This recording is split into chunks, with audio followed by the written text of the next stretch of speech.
Global Typhoon, Chairman TV. Weather update. Helping homeless people. Please subscribe.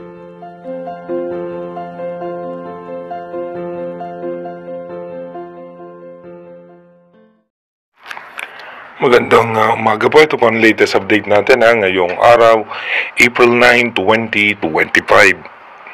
Patuloy pa rin nga pong umiiral sa ating bansa itong Easterlies at ito nga po ay magdudulot ng mainit at malinsangang panahon. Habang meron namang cloud cluster o kumpulan ng kaulapan sa labas ng ating Philippine Area of Responsibility sa eastern section po yan ng Davao. At ito nga po mataas ang posibilidad na maging isang low pressure area pero mababa naman ang tsansa na maging isang ganap na bagyo. Ayon naman po sa ating advanced weather forecast ng European Center, tuloy-tuloy na nga po na makakaranas ng mainit at malinsangang panahon ng ating bansa at posible na rin po tayong pumalo ng hanggang 47 to 51 degrees Celsius yung init o yung heat index na mararanasan ng ating bansa.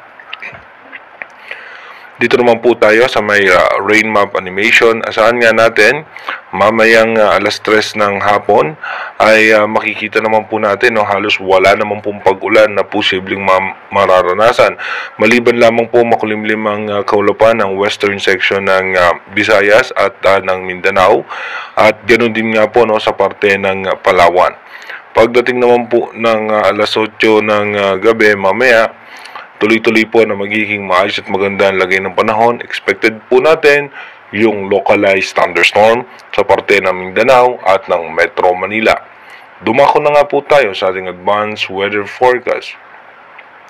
Dito nga po sa ating advanced weather forecast, bukas nga po, April 10, expected natin, tuloy-tuloy pa rin nga po yung easterlies at ito nga pong possible low pressure area ay mapapansin naman po natin, wala naman siyang daladalang mga pag-ulan.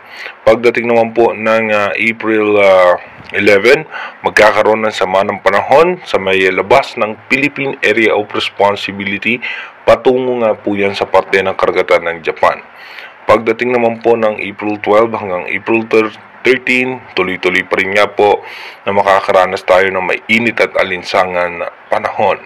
Pagdating naman po ng April 14 hanggang 15, asahan natin magkakaroon po sa parte ng Northern Luzon ng northeasterly surface wind flow at habang easterlies pa rin na makaka-apekto sa malaking bahagi ng ating bansa. Pagdating naman po ng April 16 and 17, tuloy-tuloy po asahan pa rin natin easterlies at magkakaroon po tayo ng ITCC o yung Intertropical Convergence Zone.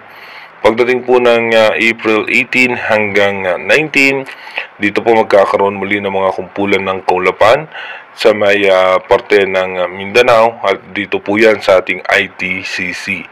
Pagdating naman po ng April 20 hanggang 21, asahan pa rin po natin na mainit at malinsangan ang lagay ng panahon. Pagdating po ng April 22, may mga tsansa po ng pag-ulan sa parte ng Palawan at western section ng Mindanao. Sa ngayon, wala naman po tayong banta ng bagyo na posibleng makaapekto sa ating bansa. Pero again, inuulit po natin yung ating advanced weather forecast is possible scenario pa lamang po yan. Malaki pa rin ang tsansa na magbago po lahat yan. Kaya manatili tayong tumutok sa ating advanced weather forecast para malaman natin yung mga posibleng sama ng panahon na makakaapekto sa ating bansa. Mag-iingat po tayo palagi.